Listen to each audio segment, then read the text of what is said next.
Good afternoon, everyone. We're just got a few more people that are logging on, so we'll just stay here for a minute or so, and then we'll dive straight into it. We do have a lot to cover off.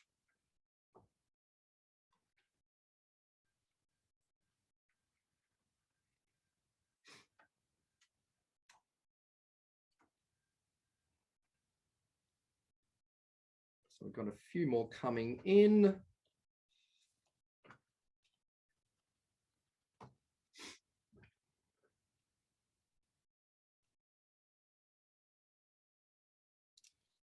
All right, that might just about do us. In the interest of time, we'll get started, and obviously this session is being recorded.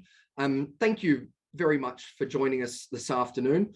We've come here today to discuss one of the most important, but I think probably one of the most commonly overlooked parts of work health and safety, and that is the psychological hazards that exist in the workplace and what employers must do to be able to deal with those satisfactorily. So if you've stopped anyone on the street and asked them to describe the first thing that springs to mind when they think of work health and safety or occupational health and safety in the workplace, I'd hazard a guess that 90% of them would reference a physical risk or a physical injury. So we've almost been conditioned historically to think of hard hats, high vis, steel cap boots when we hear work health and safety. And that makes sense because historically an injury at the workplace, as we've come to know it, always resulted in either a trip to the first aid kit, a trip to hospital, or in the absolute worst case scenarios where we've had a fatality in the workplace, which is obviously far more prevalent in high-risk industries like construction, agriculture, transport, heavy manufacturing. Often these got a lot of media coverage, and therefore it was very understandable that we always thought of health and safety as the realm of the physical. However, the scope of safety, and particularly as the law defines safety, is much, much, much broader than these stereotypes that we conjure up. So statistically speaking, if you took an aggregate of the injuries in the workplace, you might find instances where people are suffering undue stress, burnout, severe anxiety, bullying, or harassment, and you put together all these psychohazards, you would actually see that it easily eclipses those of physical injuries. Now, the issue, of course, is we don't have as many of these being reported or as many of these being captured, but they are far more prevalent when they come to their a common risk in the workplace. Now, recently we've seen a paradigm shift in modern culture where the stigma of discussing mental health is becoming less pronounced. So we've seen the rise of some brilliant mental health charities and organisations raising awareness like Are You OK and Black Dog and so forth, where they're shining a light on the importance of mental health in the workplace. And in addition, I think this topic has really gained prevalence since COVID. The huge number of businesses that were affected in a very, very short period of time, many of those only having a matter of days to take an office-bound workforce and suddenly move them to a work from home model. One of the key risks that we've seen and experienced ourselves when you look at the work from home model is there's a real blurring of the work-life balance and what the clearly defined lines are between work time and personal time or home time to switch off or wind down.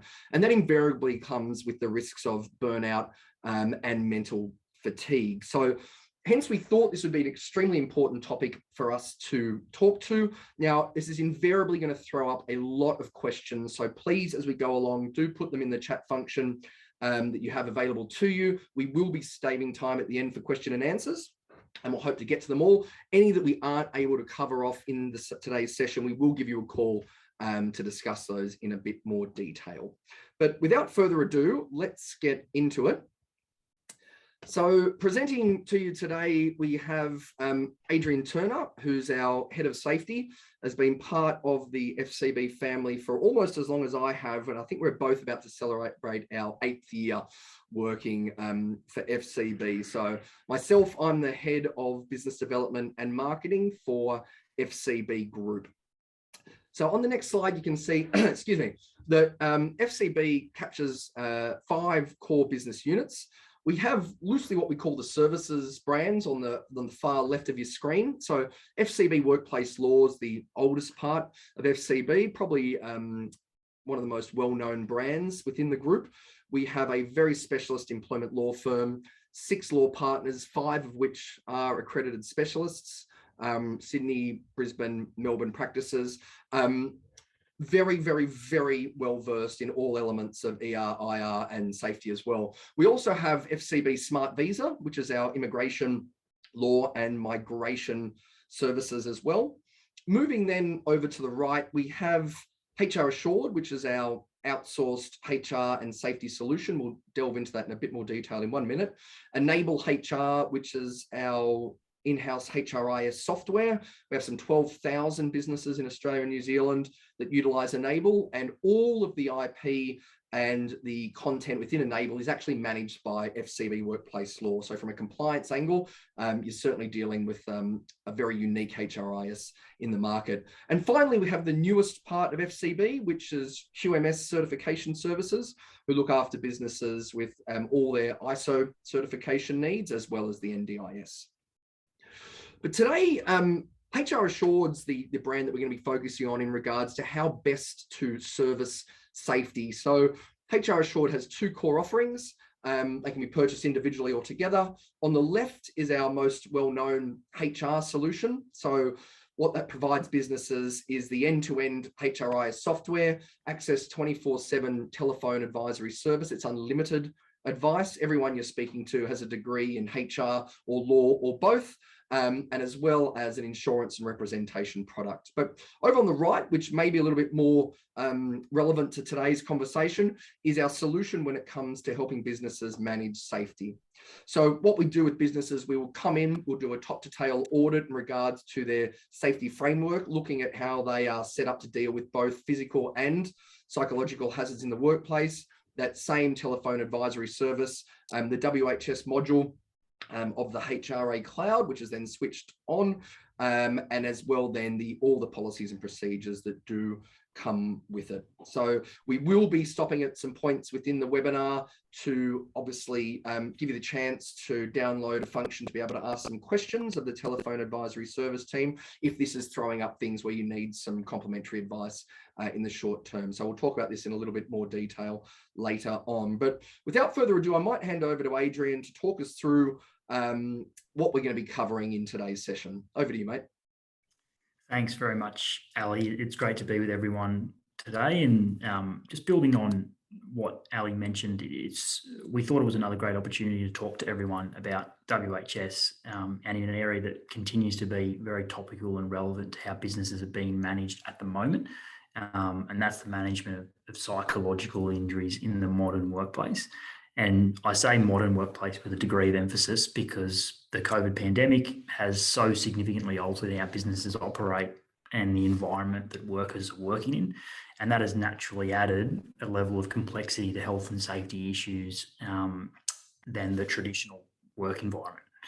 The other reason we thought it was so important to speak to you all about it is it's probably the area that seems to be the most overlooked within the workplace relations sphere as it relates to psychological injuries, that is WHS. That may be down to the fact that workplace psychological injury and illness cases can be far more likely to manifest under other legal jurisdictions than they are under the traditional WHS jurisdiction, given that those other jurisdictions can be compensatory in nature for the employee themselves. However, I think that builds a level of organisational naivety to the WHS lens, and we really need to be viewing these psychological injury issues through the lens of WHS as much as those other jurisdictions that you may be more familiar with, because all businesses have a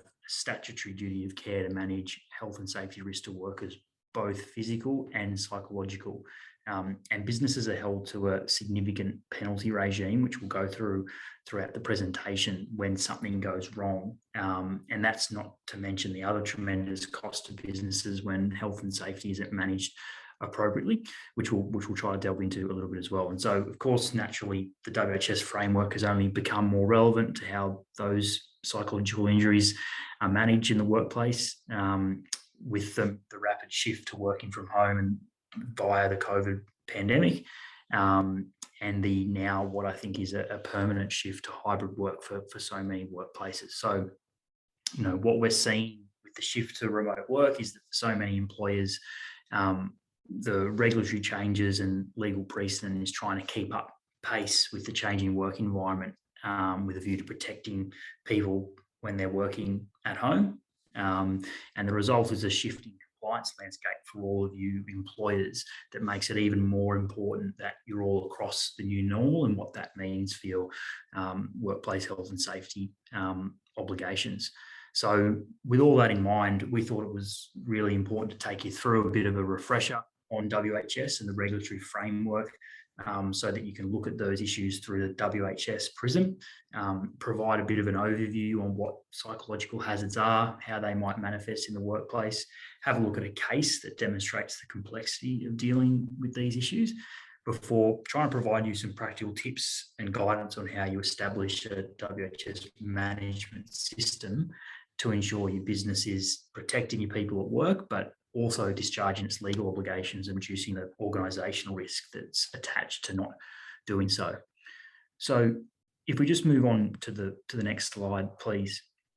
I guess as most of you would have at least a rudimentary understanding of, this slide sort of sets out three main classifications of persons within a workplace under WHS law. And there's different levels of responsibilities and liabilities attached to each category. Those categories are PCBUs, officers, and workers. So it's important that we can all recognise who's who within our business so that we can properly understand who's responsible for what and where the respective liabilities lie. And so even more principally, and to take things all the way back to basics, the most fundamental concept in WHS law is that employers have a legal duty of care to ensure the safety and well-being of the people in their workplace. And that's really the primary responsibility that overarches everything in the WHS space, and really all your responsibilities and obligations fall out of this duty in some way. So it's also important to recognise that unlike employment law, WHS is governed at a state level with different WHS acts in each state. The legislation is largely harmonised across the states and substantially similar, but it's important to keep in mind that it's a state-based legislation and it's the regulator is a state-based regulator with the various safe work organisations in each state. And so critically, as well, for the purpose of today's discussion, please remember that whenever we talk about health, that includes, under the legislation, physical and psychological health. And so those psychological issues have come to be referred to as psychosocial. You might have heard it as that.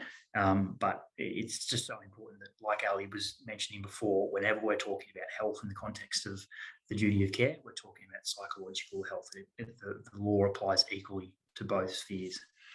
So just on to the next slide. And what is a PCBU? You might have heard that term used a lot without actually knowing in too much detail what it means. It just means a person conducting a business or undertaking, and in its purest form, it just means anyone who operates a business. It can be the organisation, but it can also be an individual, so long as that individual is conducting the business in their own right, like a sole trader or a self-employed person. So PCBUs are the ones that have a legal duty to ensure that the health and safety of workers is protected at all times, so far as reasonably practical. And we'll get to the importance of that term in a moment. But the responsibility to provide that safe workplace can be generalised into different areas. So it's ensuring that the work environment, systems of work, machinery, equipment are safe, properly maintained, ensuring adequate facilities are available, ensuring information, training, instruction, supervision are always provided, resolving health and safety issues promptly, notifying the relevant authorities when necessary. It's all forms part of what a proper discharging of that duty of care looks like, and that duty of care sits with the business itself.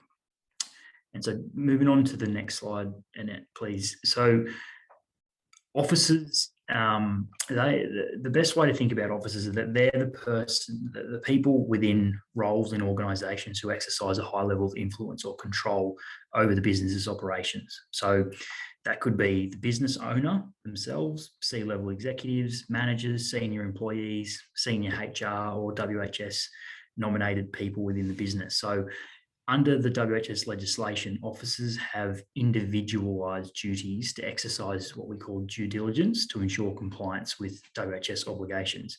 They are the ones within the business who have actual personal legal responsibility to ensure that the PCBU has in place appropriate systems and work to actively monitor and evaluate health and safety management. So due diligence is really about safety leadership. It's about taking active steps to ensure the company is compliant with all its WHS obligations at law.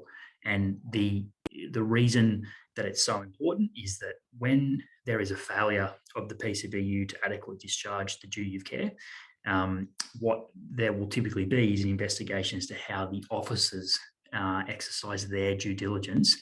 And there's a potential for those individual officers, separate to the business's penalties, to receive individualised penalties themselves under the law when they do not adequately discharge their duties. And so what you're seeing on your screen there are some of the core breakdown of what due diligence looks like from a practical sense. And you see things like that officers are required to acquire and update their knowledge of health and safety matters, to understand the operations being carried out by the business and the hazards and risks associated with those operations, and putting in place resources, processes to eliminate and minimise those risks and hazards. So they're fundamental, and it's really important if you think that you're in one of those positions in your business, not only that you've identified that, but you're actively monitoring what due diligence looks like, and you're taking active steps to make sure that you're doing those things, because there is individual risk attached to not doing so if something goes badly wrong. So just onto the next slide very quickly.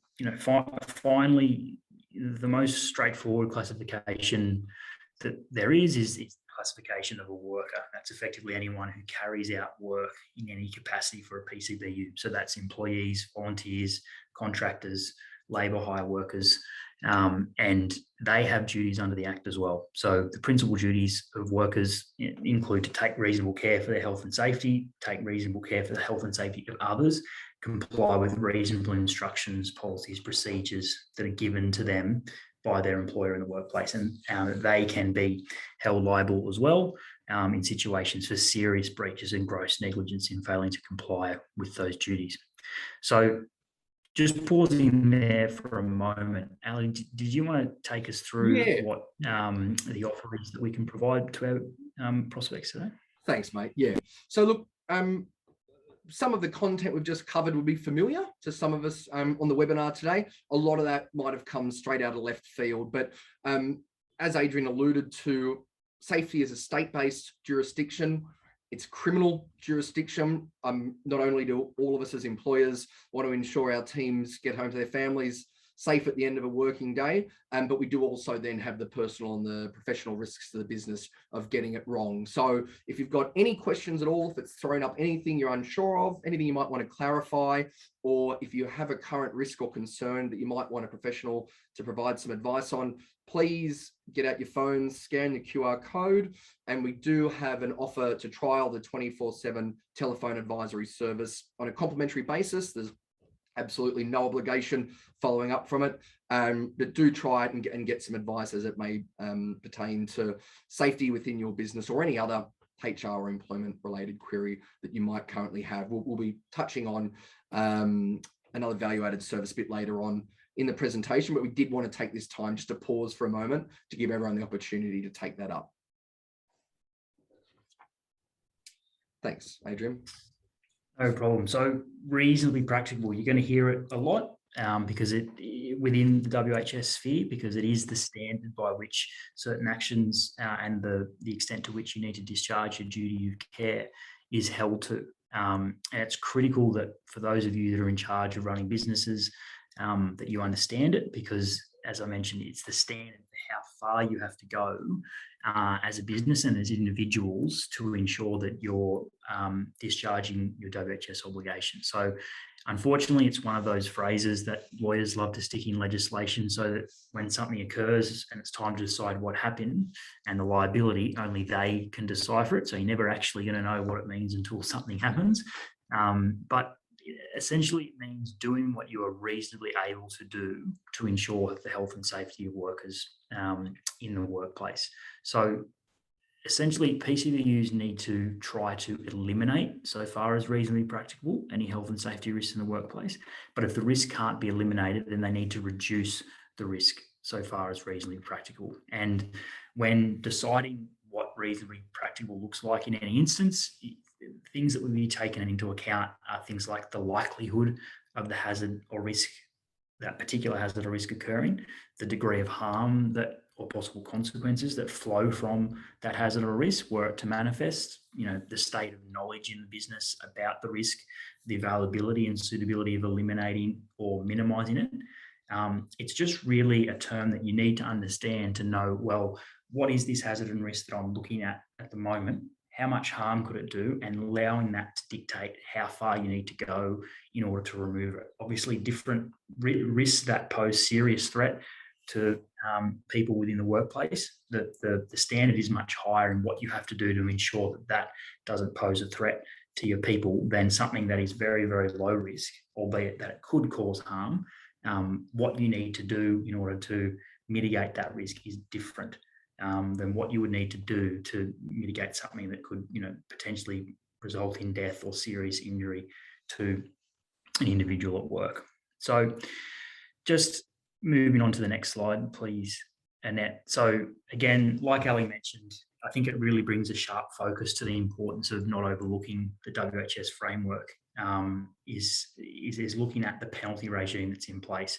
You always need to think about the immense penalties that come with a failure to comply with workplace health and safety duties and someone getting hurt. Obviously, that's the biggest risk that you want to avoid, is one of your people getting hurt at work, but also the sheer scale of penalties that stem from non-compliance can wipe the rug out from underneath a business and can really be cataclysmic. And so penalties for companies, the maximum penalties for companies is over $3.5 million, and for individual officers, they face, as Ali mentioned, jail time and upwards of $500,000 in fines themselves for serious and negligent breaches of workplace health and safety laws. So, like we mentioned at the start, in addition to the WHS regime, you've also got the possibility for certain actions under the Fair Work Act, Discrimination Act, workers' compensation claims that arise from psychological injuries in the workplace. And so if you couple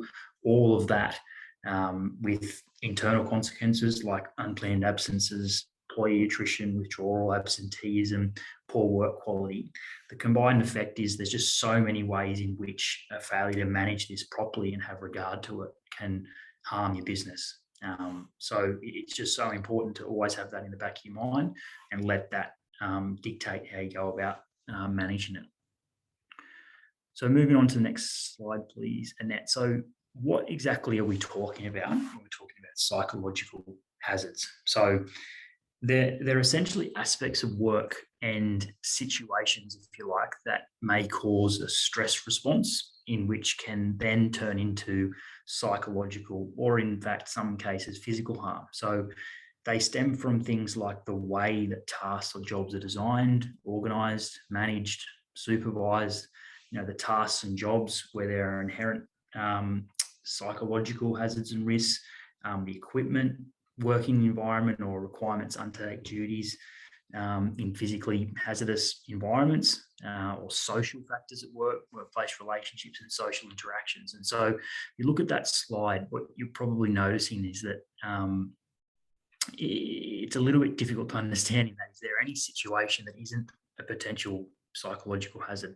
And I really do empathise with that. But what it does, I think that list underscores the complexity of understanding and managing these issues at work. Because on the one hand, you've got over-demand being a hazard, which it is. And on the other hand, you've got under-demand being a hazard. Remember, we're talking about things that can lead to a psychological injury that was occasioned at work. And so over demand is obviously one we readily recognize as being that putting a lot of pressure and stress on someone at work, and that resulting in some type of mental health concern, but also under demand, and a failure to adequately distribute work and to communicate with workers and leaving them in a position where they feel vulnerable and not utilised. That can also develop into psychological injuries that you can be held liable for. And so if you think about the current obvious example, which is the hybrid workplace and the way so many of us are now working from home, whether that's on a full-time or a hybrid basis, no doubt a lot of these workers are still under a lot of pressure to continue to deliver work to their employer and keep their business active during that time. But they're also often doing it in an environment, where they may be trapped in their apartment or without the ability to interact with managers and colleagues in the way that they otherwise are used to or would prefer, or without the ability to change their working environment and interact with different people as and when they would like to do that. And so there's always going to be hazards from a psychological perspective, in the same way that in an office, a slippery floor is a physical hazard. So without a lot of the organic risk control measures of social interactions, family, friends, very quickly those small hazards that can seem innocuous can manifest into injuries for when things become too tough and they don't have those organic risk controls to fall back on and help them navigate through those hazards, in the same way that we look at a physical hazard and say, well, how are we going to control this hazard and how are we going to make it safer for us to work here? And we know that the WHS Act and the regulations make it incumbent on the business to manage those risks in the same way that they're managing those physical hazards within the workplace. And so there is some, I think you'd say, cognitive dissonance in some of those hazards on the screen. But it's really, it does underscore just how many different ways in which your people can be negatively affected at work if you don't have things in place to pick up on it and to control it. And then the case that we'll speak to now is a perfect example of that. I don't want to spend too long. Spend an entire webinar talking through this case because it was just so complex, but I'll try to give some light to it and some context that will bring through the complexity that I'm talking about. So that's a case called Gibson and Comcare. It was a workers' compensation case in that jurisdiction, so not a WHS prosecution per se, where the WHS regulator would investigate and prosecute a business for failures and injuries that occurred at the workplace, but rather a workers' compensation claim brought by an employee and prosecuted in that jurisdiction. So it involved the employee of a government agency, and that employee's tenure spanned over 2 decades in total, and they'd temporarily been promoted for 12 months. And he later spent 6 months working under the supervision of a remote manager. So the employee was in Sydney and the manager was in Melbourne. The manager would usually communicate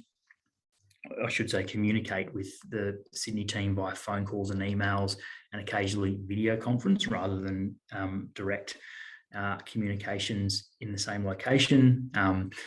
In 2018, after returning to his former role as an analyst, ear, nose and throat specialist suspected that the employee had a mood disorder.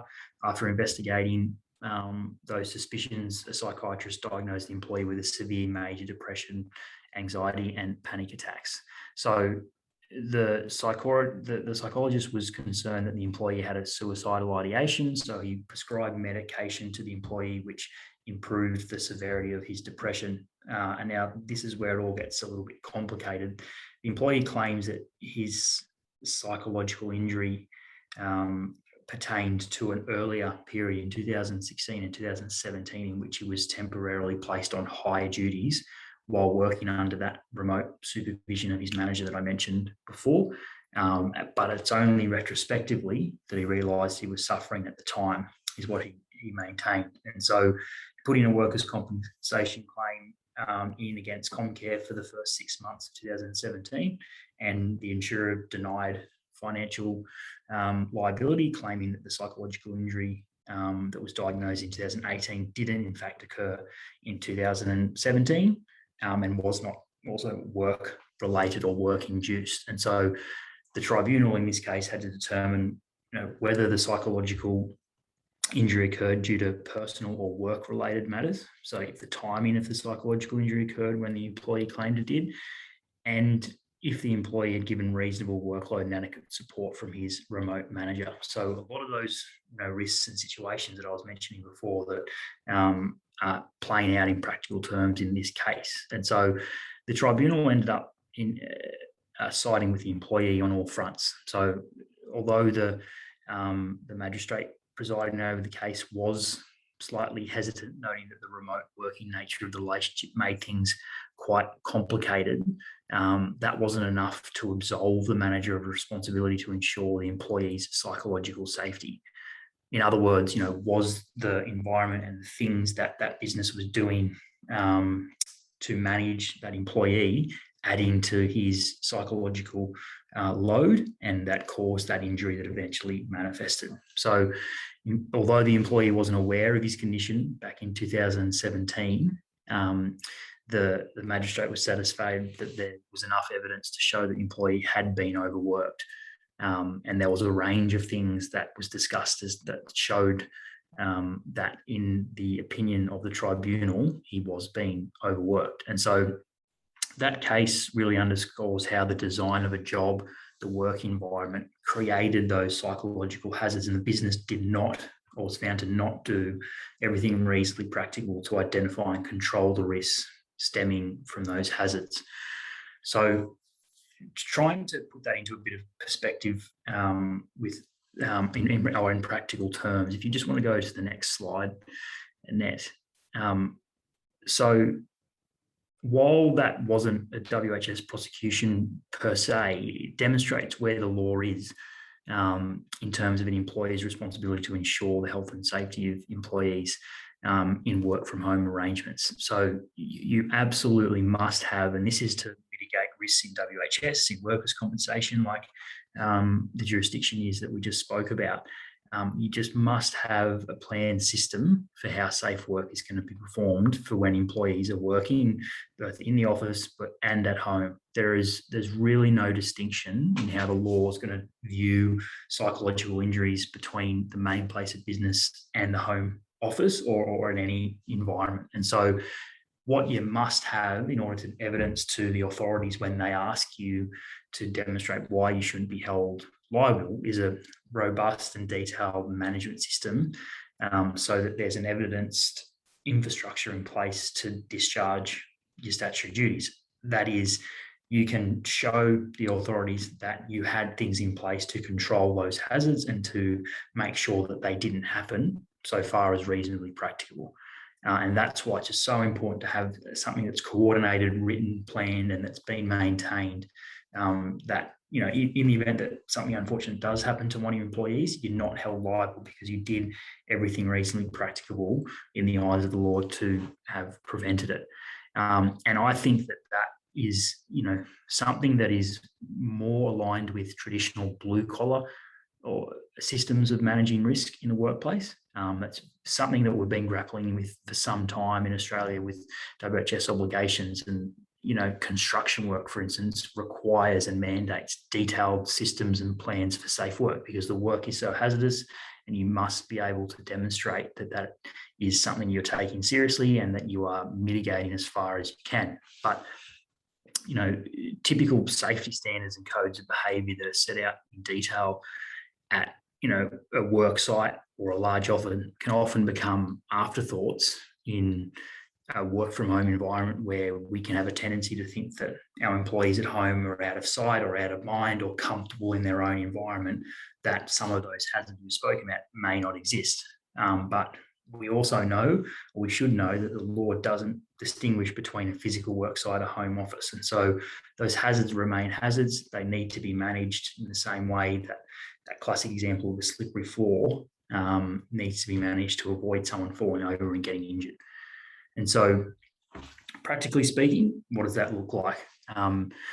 That image that's shown on the slide is something that perhaps is something that's known to you, and that it demonstrates that a business must approach psychological hazards and risks with the same fundamental principles to the way any employer manages physical work. It's a very simple system for managing risks, and it's almost become accepted and best practiced to govern the way your system of work manages risk in your business and protects your people. And it's a relatively straightforward process.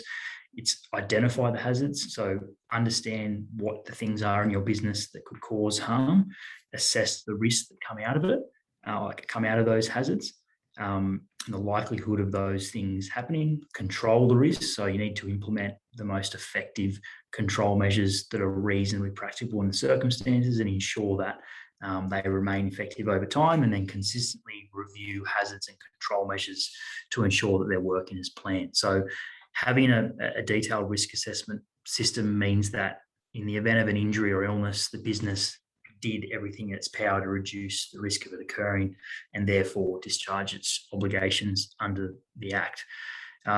Having said all this, and I guess laid out at a high level how these issues need to be managed in accordance with the law, I also certainly don't want to understate the difficulty of remote managers and people in modern workplaces getting an accurate read on employees' well-being and understanding where the line is between guidance and pressure and things of that nature. As we all know, it's very easy for remote staff to disguise mental health struggles or to even manipulate situations, but there are measures that you can actively implement in order to prevent those types of things.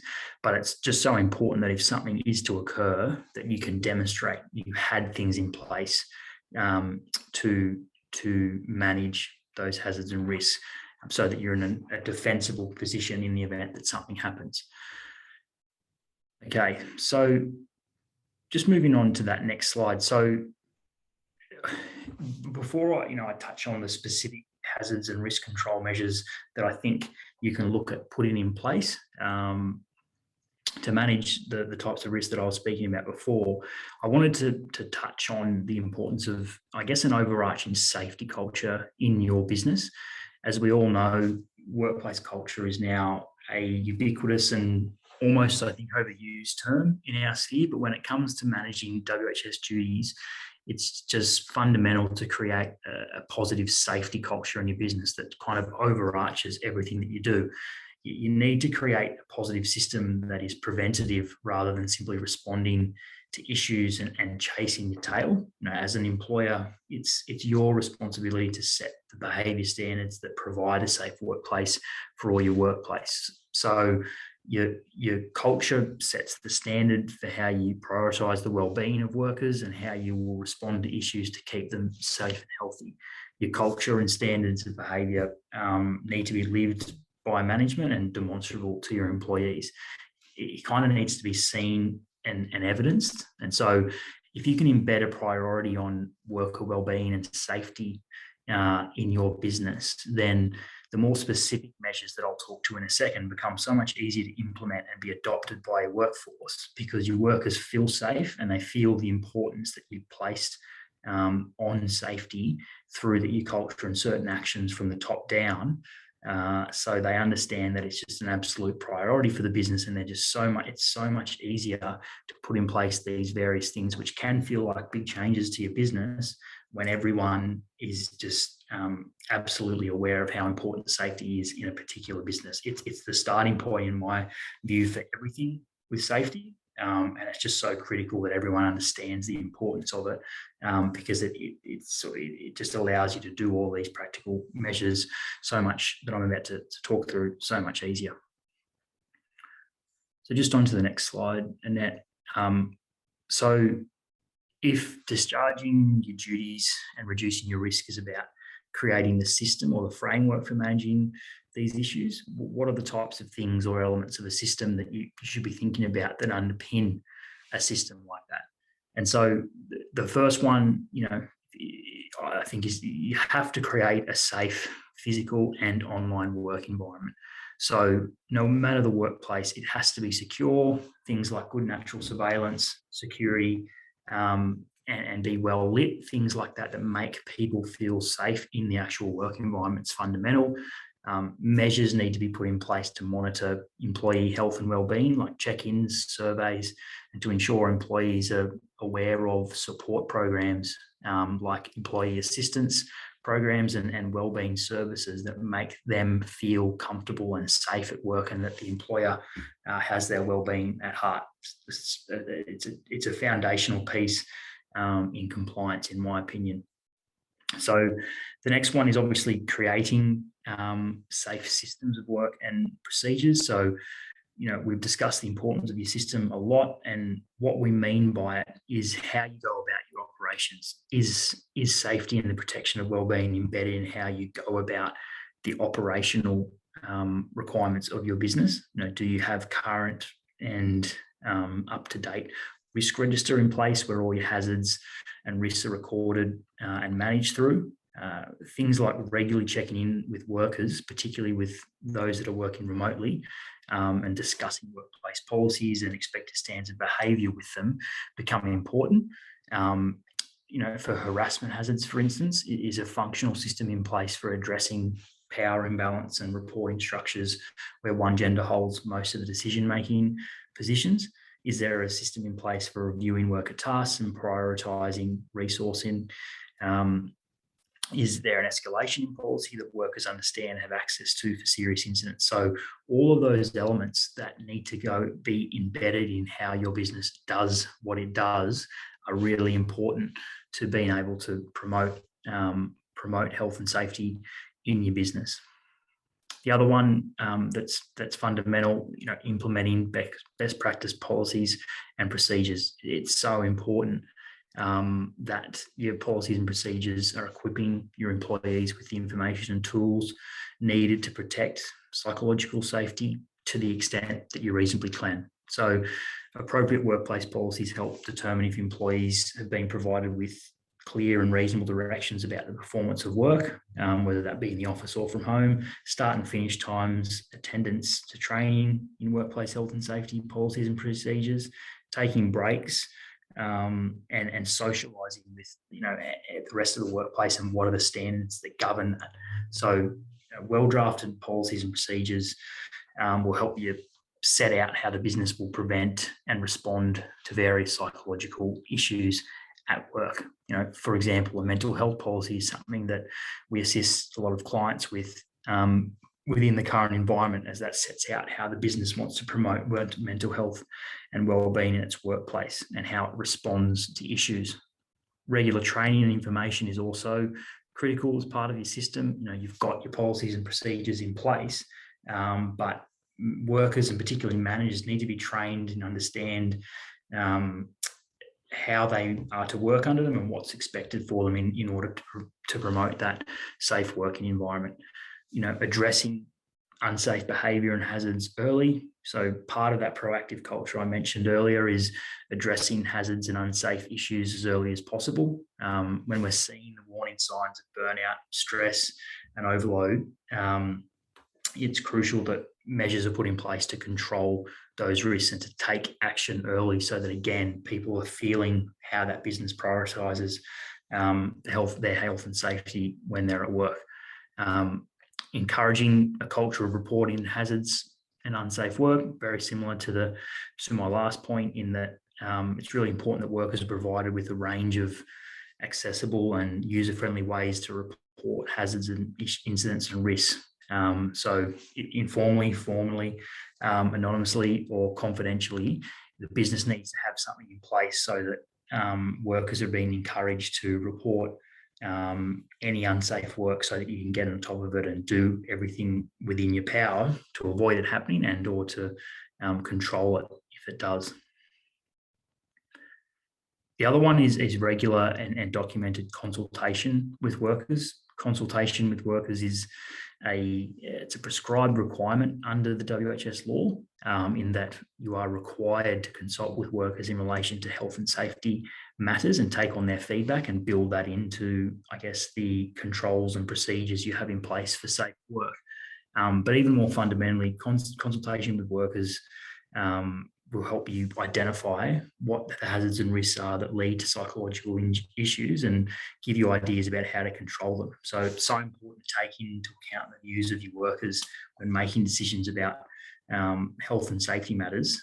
And what better way to sort of identify at the coalface what are the issues that your people are facing, at home, in any particular environment, than to talk to them and make them feel like, not only because you're required to, but also to build on that safety culture piece that I mentioned, to make them feel that safety is paramount to the business and that you're doing everything you can to make sure that they are in a good environment to avoid anything adverse happening to them while they're at work.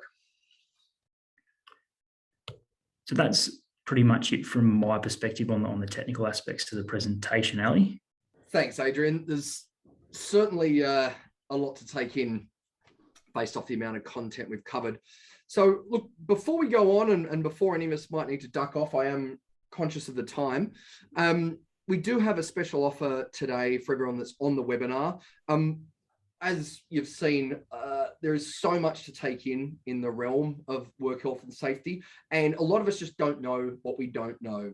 So to help take charge of that, we are offering everyone on the call today a complimentary WHS health check. Now, this is something we do perform on a fee-for-service basis. It's normally costed between $500 and $750, depending on the size of the business. What we do is we give you some face time with a safety consultant, runs you through an abridged version, if I could call it that, of the full scale safety audit that's done as part of our subscription offering. But it's certainly enough to touch upon all the core areas and gives you a bit of a traffic light assessment of how you're currently placed. Are you compliant? Are there some gaps between where you are currently now and what best practice looks like?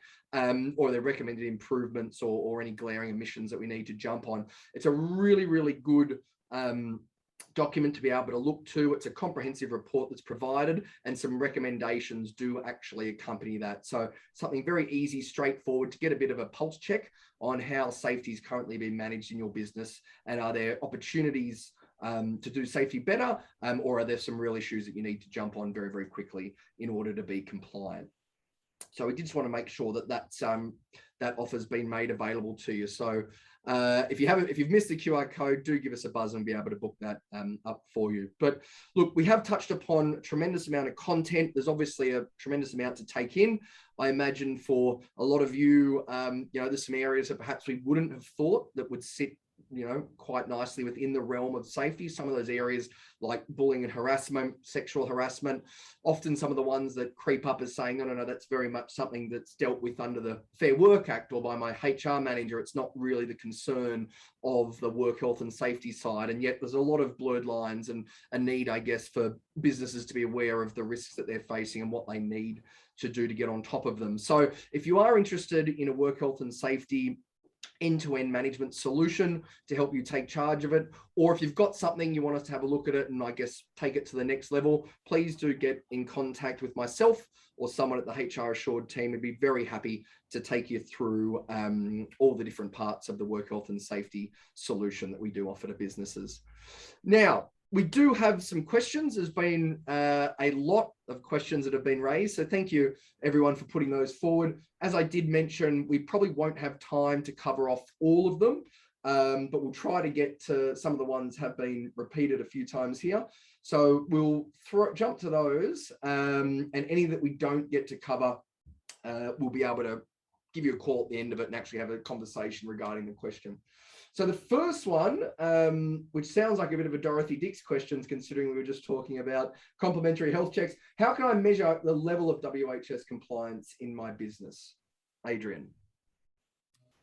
Well, there is a variety of ways. If you can't immediately identify where you're at with your WHS compliance system, or you don't actually know or have a good enough view across the business around what you've got in place, you actually do need to undertake an audit or some form of assessment as against what the law prescribes you have in place to actually understand where your gaps are.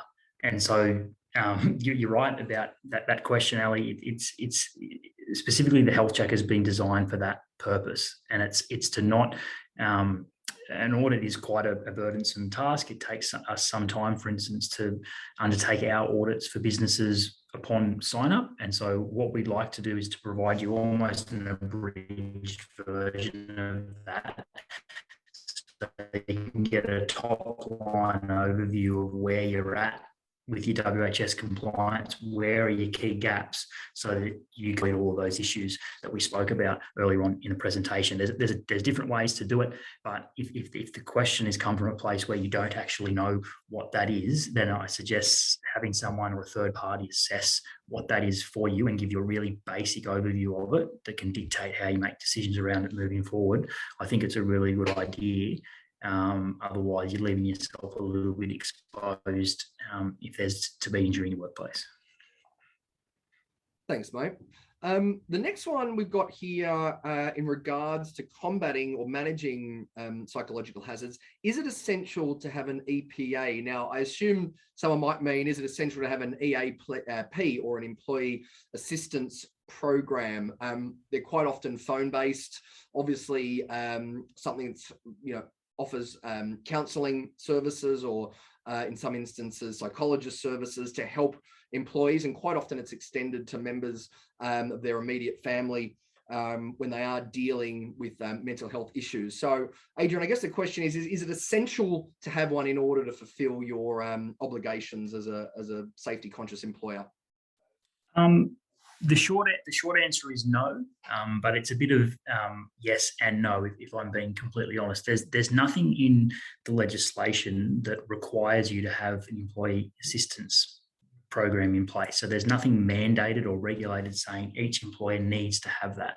What is regulated and what we just spoke about throughout the presentation is the requirement to manage and control the risks and hazards that are in place for your workers. And from a psychological perspective, if employees don't feel and you don't have support programs in place for when issues arise or hazards begin to manifest that they need assistance with, often through a confidential and independent source such as an EAP provider, then you're failing that fundamental obligation that you have, which is to control the risk so far as reasonably practical. If you can't say to your employees or in an investigation, you can't evidence that once it gets to a point where there actually has been something manifested, that there's nothing in place to assist that employee to talk about the incident and to manage it appropriately, then pretty much you're going to eventually fail on that obligation to be controlling your risk so far as reasonably practical and discharging your duty of care, because you haven't put those mechanisms in place.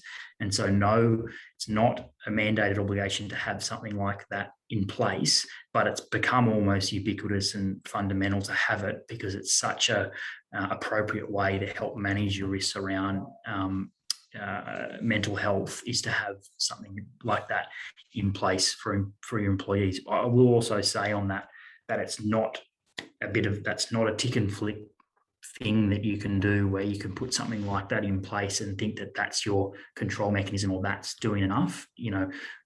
Employee assistance programs need to be encouraged. Employees need to have a culture wrapped around that to actually utilize it and for it to actually be an effective control mechanism. Otherwise, it's just like another policy and procedure or something that sits there that's not actually being used. And when you seek to rely on that to defend your liability or to defend a prosecution that you might have, the first questions are going to be asked is, well, how is it being promoted or propagated in the workplace? Why do employees actually use it? And so, yes, it's my strong advice that everyone has an employee assistance provider in their business, but also, and more importantly, that it's propagated and it's encouraged so that there is that culture piece that wraps around it. Thanks, mate. That's a great answer. The other thing that I'd probably, just add to it is, employee assistance programs, they're inherently confidential. The employer understands perhaps the volume of calls, but almost no other information when it comes to, the usage of it. The importance that we quite often would suggest when we're talking to a business that sits alongside an employee assistance program is an employee helpline or an employee, whistleblower line, particularly if you're a larger organization. It's a great way for employees to make, confidential claims as far as wrongdoing within the workplace, which quite often does spill over into some areas that spill into the work health and safety law, particularly in regards to bullying and so forth. If an individual's not able to go to HR, or if there's not a HR department, feels okay going to management, it can certainly be another very useful tool to have as part of the arsenal. Okay, so the next one here is, can an employee take sick leave to see a psychologist or a psychiatrist? The short answer is yes. Absolutely, they can. So that's a valid thing that they can do, and which sick leave is provided to them for under the Fair Work Act. And certainly, you should be really careful about ever trying to put fences up around providing your employees the ability to do that, not only because it's mandated that they can under the Fair Work Act, but again, if you're ever put in that position where you need to defend how your business controls health and safety risks, and the employee can put in place evidence before them that there's some kind of barrier to them seeking mental health support on sick leave as they're entitled to, then you're going to have a very hard time being able to prove that you're doing everything you can to avoid liability in those cases. Thanks, mate. We might have time for one more question. This is an interesting one, particularly if it's a business that's not used to formally running time and attendance or rostering software. It says, our business has a hybrid working model. So I'm assuming that's now meaning, sometime in the office, sometime work from home. How can we track employees' working hours to make sure they're not burning out? Well, I mean, there's a variety of ways to do that. I mean, the best way to do it was to have a rostering and management software to actually track the actual hours that they're actually working. But more importantly and more relevant, I think, to the purpose of today's discussions and what we've just discussed, is having that oversight or someone's role whose responsibility it is to actually track the risks and the hazards that exist in your workplace beyond work in a certain time frame or in a certain location for one period of time, or without social interactions before there is some sort of intervention by the employer to make sure, or check in to make sure that the worker is okay and not unreasonably exposed to hazards and risks. And so there's any number of ways that you can actually track the hours that the employee is actually working in a day, but having someone almost overseeing it, and with a lens of what are the psychological hazards that occur when these people are working outside prescribed hours or in an environment that is hazardous, and making sure that they're sort of got responsibility to track that and make sure that hazards and risks, for instance, are documented in a risk register, that type of thing. I think that, for the purpose of that question, is that's more important for managing your psychological hazards. Yeah, mate, I couldn't agree more. And in addition to the quantifiable evidence, the clocking on, clocking off and so forth, I probably couldn't overstate the importance of frontline managers taking a responsibility for looking after their team and for bearing some of the load from a HR perspective. So particularly if you are in this model, if you do have people working out of their normal hours, the importance of having a good manager who's in touch with their team, has a good working relationship, they can share how they're tracking with each other, and to really ensure that they're monitoring individually at that level, that someone's not overextending themselves, not putting themselves under too much pressure. You as a manager are not setting unrealistic deadlines and so forth as well. So there's a full gamut of things we could throw into that bucket. Ladies and gentlemen, I think we'll pause there. I'm conscious of the time. We do have quite a few more questions. We will try to get to those individually, and thank you all for asking it. Everyone, thank you for your attendance. I'd like to thank Annette and the broader team within the marketing department and all the subject matter experts that have contributed to this presentation. I'd like to thank you for your attendance today and your input, and obviously very much like to thank my co-presenter, Adrian Turner, our head of safety, who's certainly spearheaded our safety solution business since taking over that function. So thank you all. We do hope you have a great rest of the day and a great rest of the week. And please look to see you at the next webinar. Take care. Thank you. Thanks, everyone.